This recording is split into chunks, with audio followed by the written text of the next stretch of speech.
In 1978, the skyline of Shanghai was a flat gray expanse of low-rise buildings and bicycle-clogged streets. If you had told an economist back then that within 40 years, this same city would boast the tallest skyscrapers on Earth and a magnetic levitation train traveling at 400 kilometers per hour, they would have called it a mathematical impossibility. At that time, China's gross domestic product was smaller than that of the Netherlands, a country with less than 2% of its population. Most of the nation lived in extreme poverty, and the global economic community viewed China as a closed, agrarian experiment that had largely failed to modernize. Yet, what followed was the most explosive period of wealth creation in human history. Over the next 4 decades, China didn't just join the global economy. It rewrote the rules of international trade, lifted 800 million people out of poverty, and transformed itself into an $18 trillion superpower. The question isn't just how they did it, but whether the very engines that fueled this miracle are now beginning to stall. Stay until the end to find out why the world's greatest growth story is facing its most dangerous turning point yet.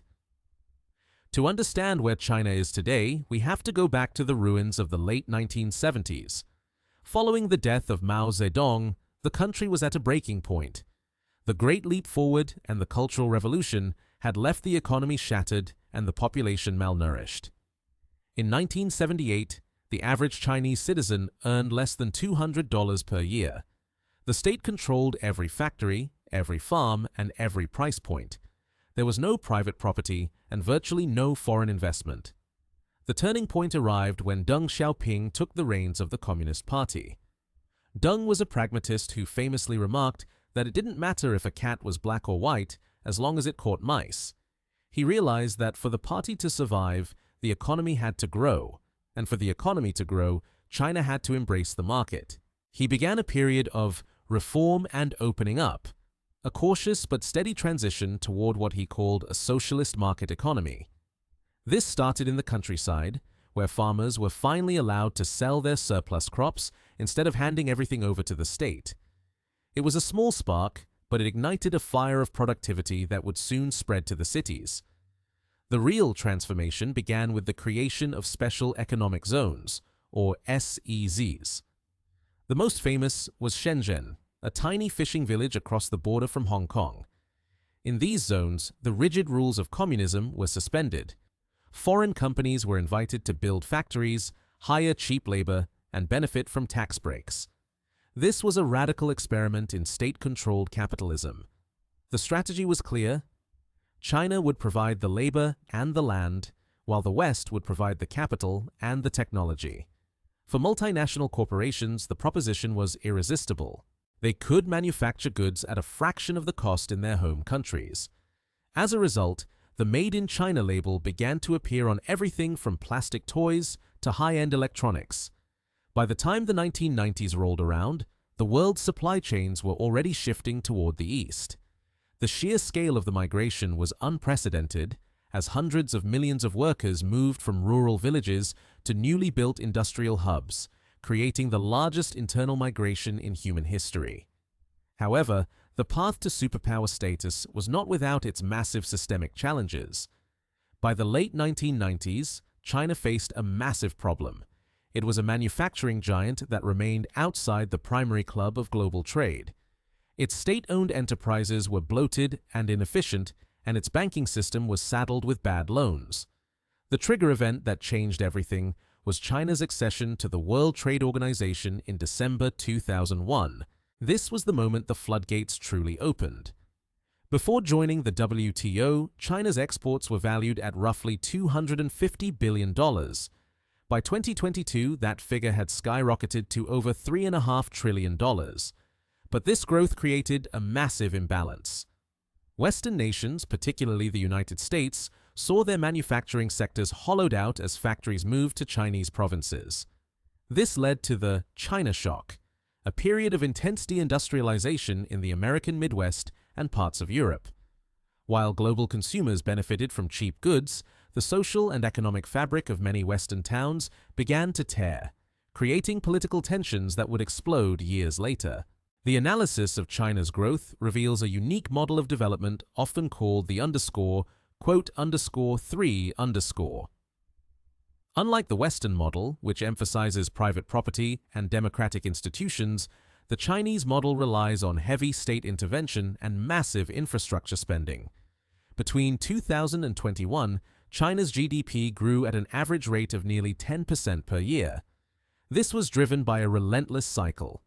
Export goods to the West, accumulate trillions of dollars in foreign exchange reserves, and then reinvest those dollars back into domestic infrastructure. The numbers are staggering. Between 2011 and 2013, China used more cement than the United States did during the entire 20th century. They built the world's largest high-speed rail network, dozens of new airports, an entire quote 4 in anticipation of future growth. This state-led capitalism allowed China to bypass the slow legislative processes of the West, but it also led to massive debt accumulation at the local government level. The government also played a heavy hand in technological development. Instead of just being the quote 5, China moved up the value chain.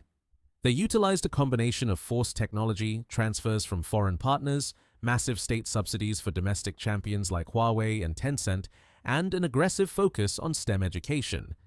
By 2010, China officially overtook Japan to become the world's second-largest economy.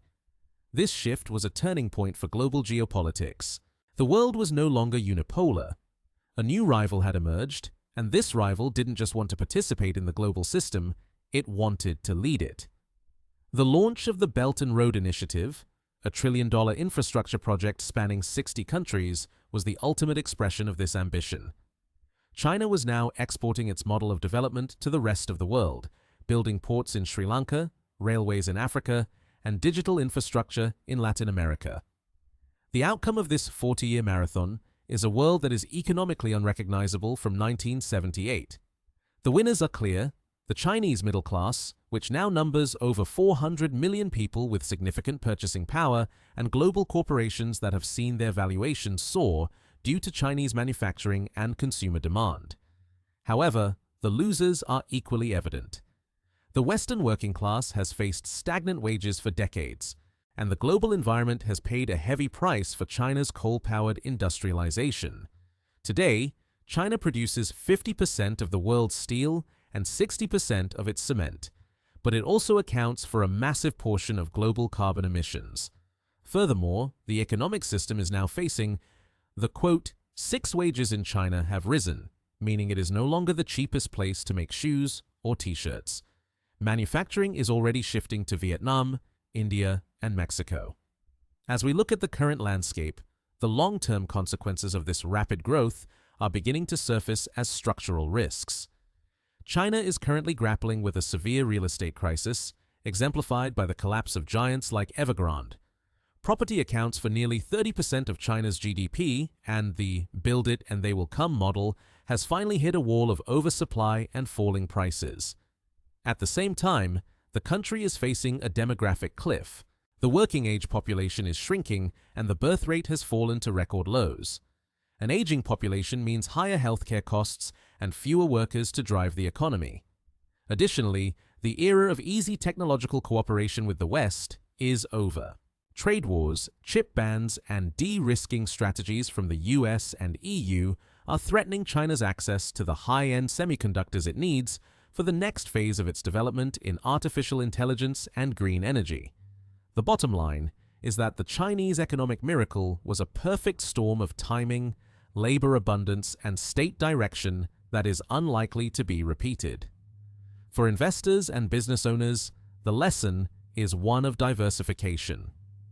The _9_ strategy, maintaining operations in China while building redundant capacity elsewhere, is no longer a suggestion, it is a necessity.